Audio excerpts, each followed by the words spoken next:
One of the first things we saw this morning when it came to the markets was another overnight sale. Now, keep in mind, this is for the new crop. It's for the soybean crop that just got planted.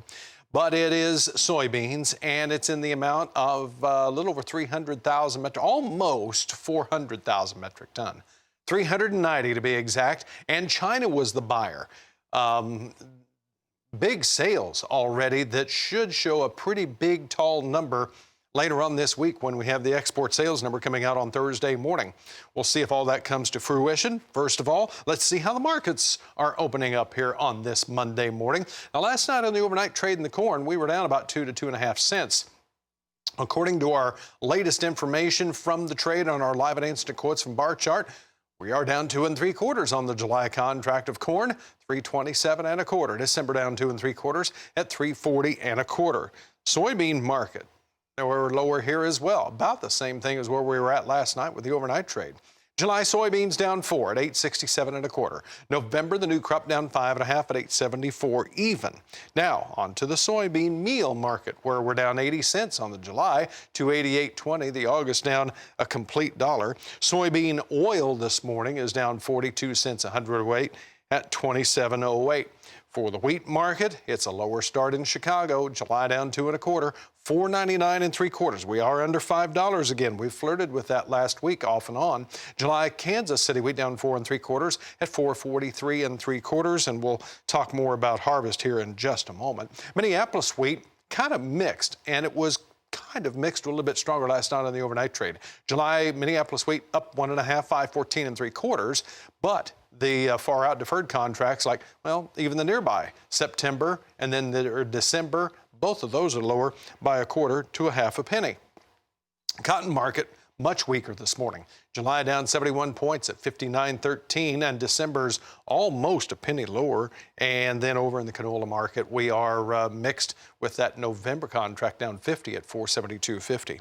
Dewey Strickler is here with us, and he joins us from his office at Ag Watch Market Advisors in Franklin, Kentucky. Good morning, Dewey. Glad to have you here this morning. First of all, have you heard, or what are you particularly yourself looking for in this afternoon's crop progress report? Still pretty good numbers? Yeah, we'll basically be wrapped up in corn. We're looking at soybeans winding down. I think you'll see your ratings probably be bumped 1 or 2 points higher this afternoon. All right. Do you think we're truly deep now into a weather market, Dewey, or do you think the market's still watching for demand at this point? Well, I don't know that the market really knows what it's looking for here right now because of the fact that we've had some decent sales here over the past week to China. They've just been so-so in corn here. And when you look at the weather for the remainder of the month is just basically benign. So the only chance we're going to be looking at a weather market is going to be during the month of July, and we just can't, bank on that. So I think the market is trying to find a direction. It just can't find it here right now.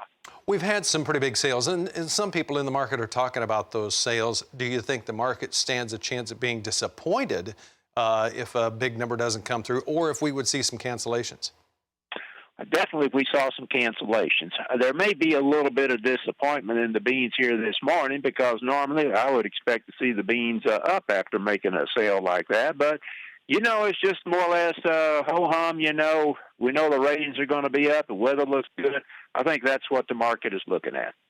All right, Dewey, hang on here with us. We're going to take a break and come back and get into how the livestock is opening up this morning and get Dewey's thoughts there as well. So stay with us here on the Market Day Report.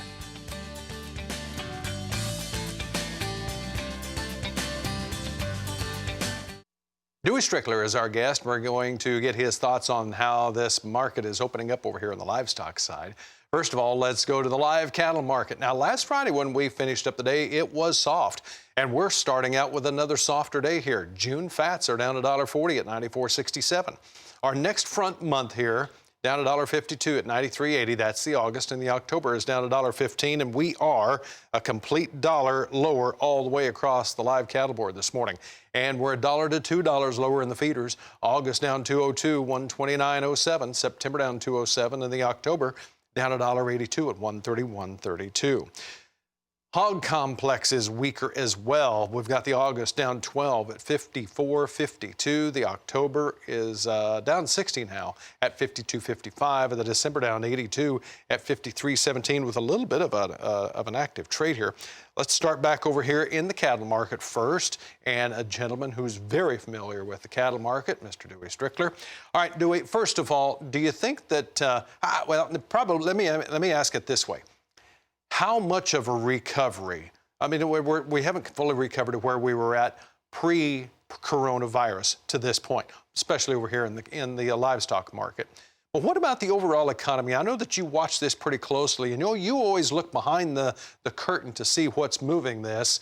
And so do you see anything that would indicate how much recovery we've seen so far and how much hope we can have for this cattle market? Well, as far as the recovery of the economy, I don't see very much at all. I don't put too much emphasis or faith in the government numbers there. If you want some real hardcore numbers, you look at some of these associations. You look at, say, for instance, the truck shipments, Cass Freight Index.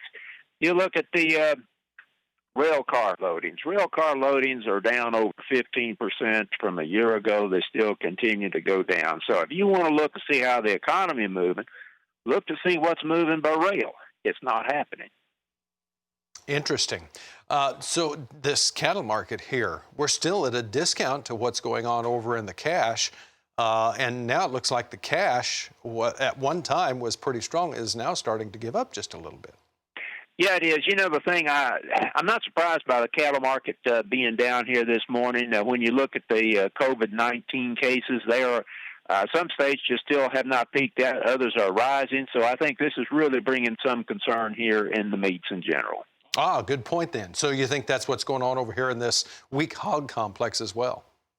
I think it is, but I do think the hogs are being a little bit supported here. We do have decent exports in hogs to China. So I think that is kind of holding the hog complex together. Do you think there's anything technical in the hog complex that we can look to?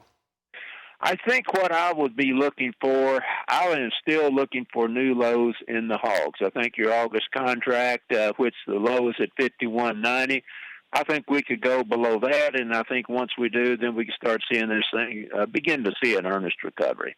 Is there anything else that you're going to be watching for today in the meats, Dewey? I pretty well got it covered, I believe. All righty. Sure, appreciate it. Thank you very much.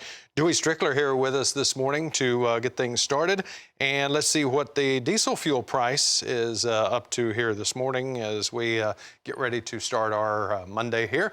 We've got the diesel fuel down just a little, well, not even quite a penny right now, Janet. We're at $1.09 a gallon on that diesel fuel, just fractionally lower to start the day so far.